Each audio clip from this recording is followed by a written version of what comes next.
The US 2000 ultrasonic banding machines from Wexler Packaging Products. Excellent choice for your packaging solution. We are going to cover the setup and operation of the US 2000 along with some basic troubleshooting tips so you will be banding like a seasoned pro in no time. In this video, we will be using the 360, 260, 30 arch bander, which is 14.1 inches wide, 10.2 inches high, with a track width of 30 millimeter, which is 1¼ inch. To begin with, we will describe the main components of the machine. They are the arch, where the material is fed around and the product is inserted to complete the banding process. The front panel, which houses the operating panel for controlling the machine.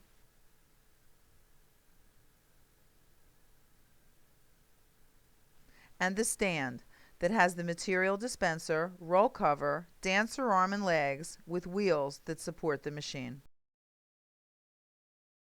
When the machine arrives, you will find the manual and accessories inside the front tabletop of the machine. These should be in 2 bags.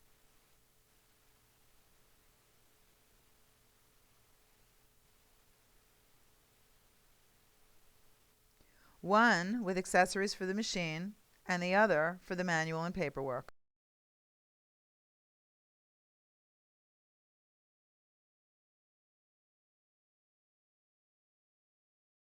The first bag will have the accessory checklist for accessories shipped in the machine, the operating manual, a bottle of lubricating oil, a slitter for cutting material, a help letter with samples of material, and a maintenance schedule for preventative maintenance. Keep these in a safe place for future reference.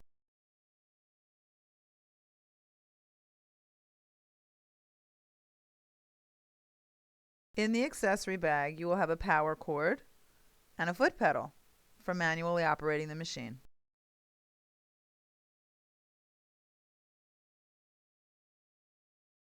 When the machine is shipped, it arrives in the lowered position with the dancer arm secured for shipment. To begin, we will turn the machine around.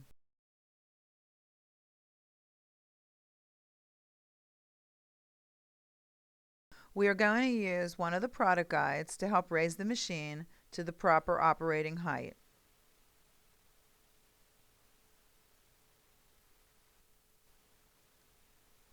To do this, we will need to loosen the set screws for the legs. This can be accomplished by using a 4 millimeter Allen wrench. We will start with the left side, then continue to the right.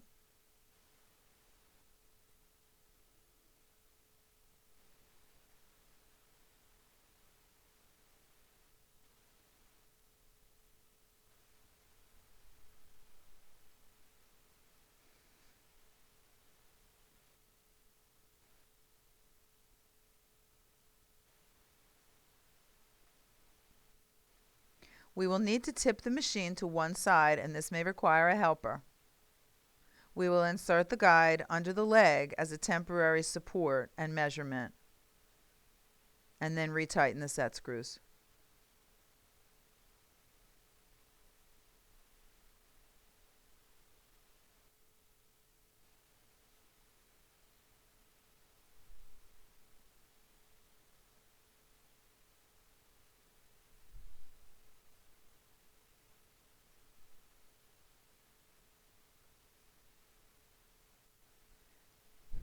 Make sure they're really tight before tipping to the opposite side. We will repeat the process while tipping the machine to the other side, inserting the guide under the leg as a temporary support, then retighten the set screws.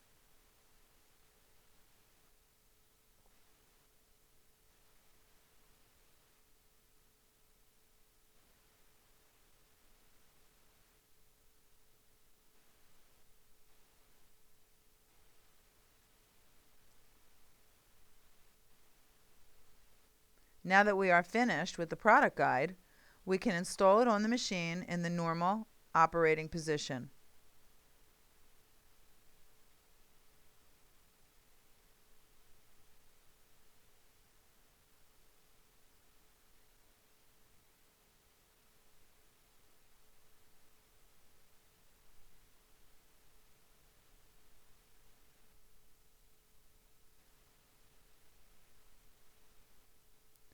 We can also remove and turn over the other product guide and install this for normal use.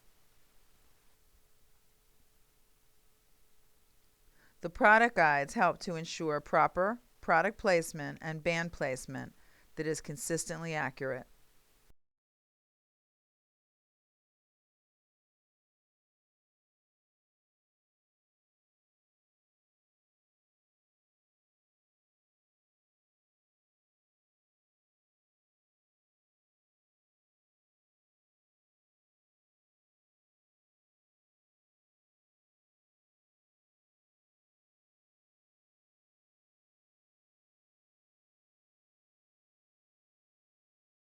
First, we will untie the dancer arm.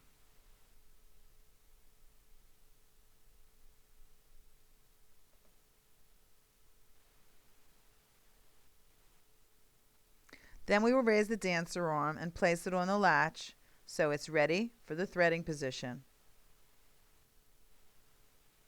Next, we will remove the material cover by twisting it counterclockwise and set it aside. To install the roll of material, we will position it so the loose end is facing clockwise and indicated by the direction of the arrow. Position the roll over the hub and press firmly on the core until it rests against the back cover. We will remove one complete wrap of material from the roll and discard it before threading the material onto the machine.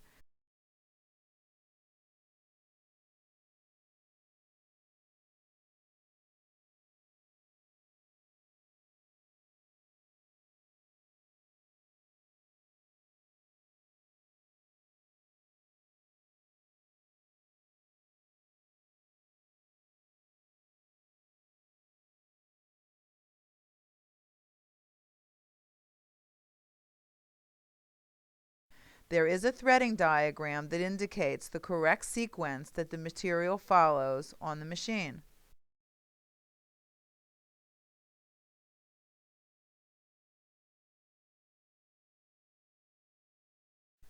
When threading of the material is complete, replace the cover. This is accomplished by turning it clockwise until it makes contact with the roll and then moves back out slightly until it cannot be turned anymore. To insert the material into the machine, we will open the material door on the right side. Place the material in between the black upper guide roller and the aluminum lower guide roller. Push the lower guide roller about 3 times to feed the material into the machine. Close the material door.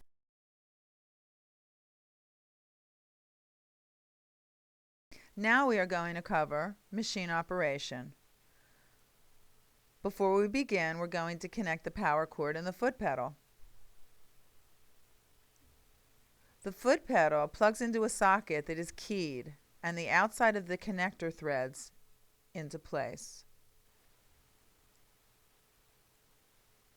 The foot pedal can be placed on the floor. The power cord plugs in above the foot pedal and can be plugged into a standard 110-volt wall outlet.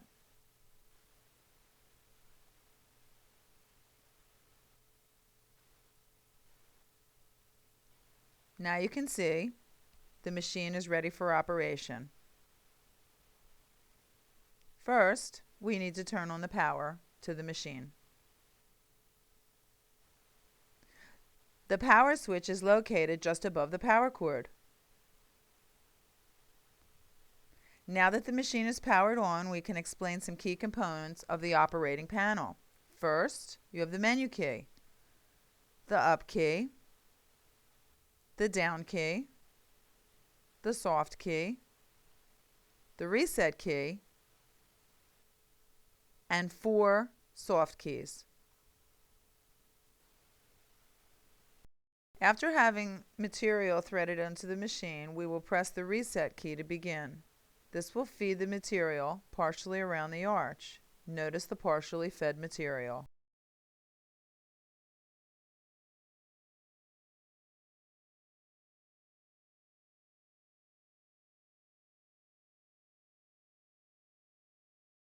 We will press the reset key to cut off material in the machine, remove and discard the excess, press reset again, and notice the overlap.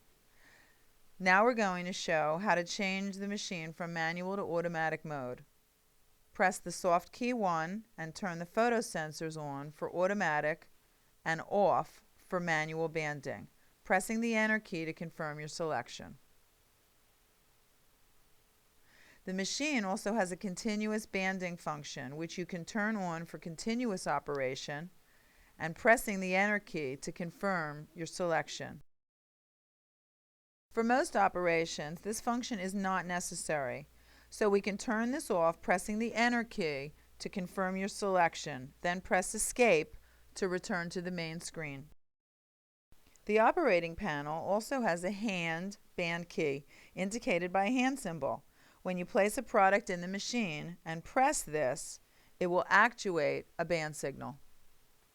Let's demonstrate what hand banding looks like. Adjust the rear product guide and side product guide if necessary, placing the product in the machine and press the hand band key. The machine can also be actuated in a manual mode by using the foot pedal. Placing the product in the machine and stepping on the foot pedal actuates band command. The machine can also be actuated in an automatic mode strictly by using the photo sensors off in the back of the arch. Placing the product in the arch actuates a band command.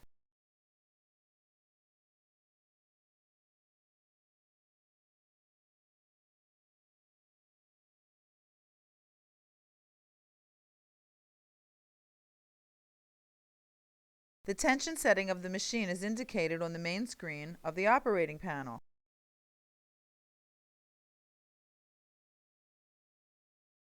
To increase the tension, press the up key to increment the setting or hold it down to increase the setting rapidly. To decrease the tension, press the down key or hold it down to decrease the setting rapidly. To band soft or delicate products, press the soft key to change the display to indicate the soft tension setting. To increase the soft tension, press the up key to increment the setting or hold it down to increase the setting rapidly. To decrease the soft tension, press the down key or hold it down to decrease the setting rapidly.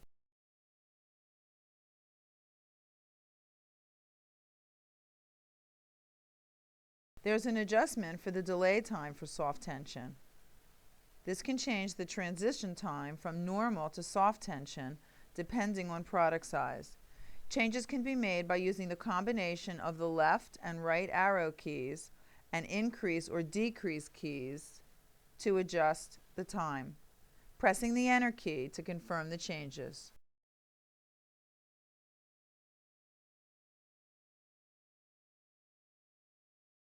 Here is an example of banding in soft tension. Notice the transition in band speed.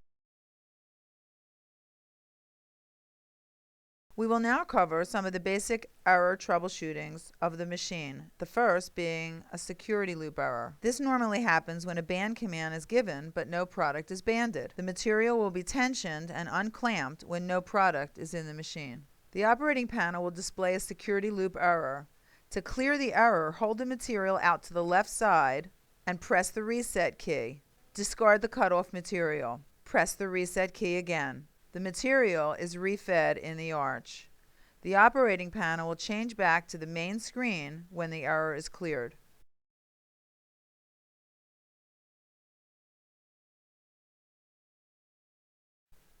Next, we will cover what happens during a band jam error. The operating panel will display a band jam error. First, open up the tabletop to inspect the arch track for obstructions. Locate and remove the obstruction to clear the jam. Pull the material that is jammed into an accordion fold until it is straight.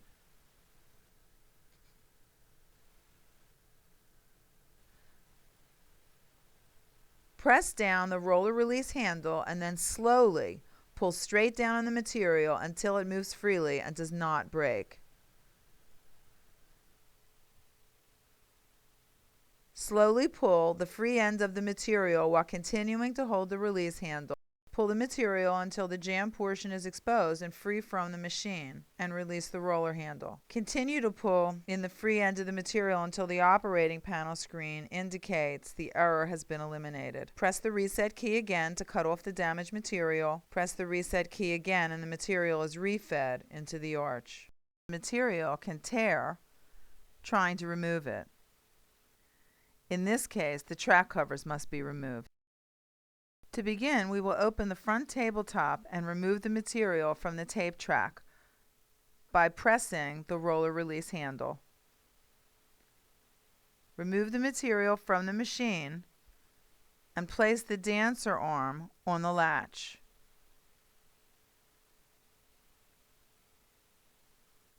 We will open the material door on the right side of the machine. There are 3 tape track clamps that hold the tape track covers in place. They can be accessed from the open front tabletop. They will need to be removed before the tape track covers can be removed.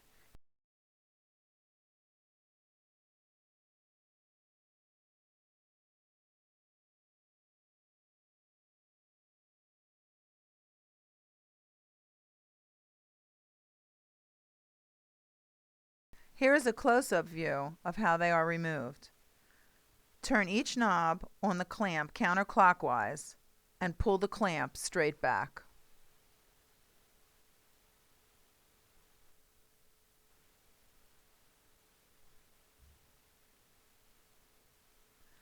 With all the clamps removed, we can remove the right tape track cover first from the outside of the machine. Pull it straight back and inspect it for damage, and clean with a soft cloth if necessary. Here is a close-up view of how it can be removed. With the right tape track cover removed, now we can remove the left one.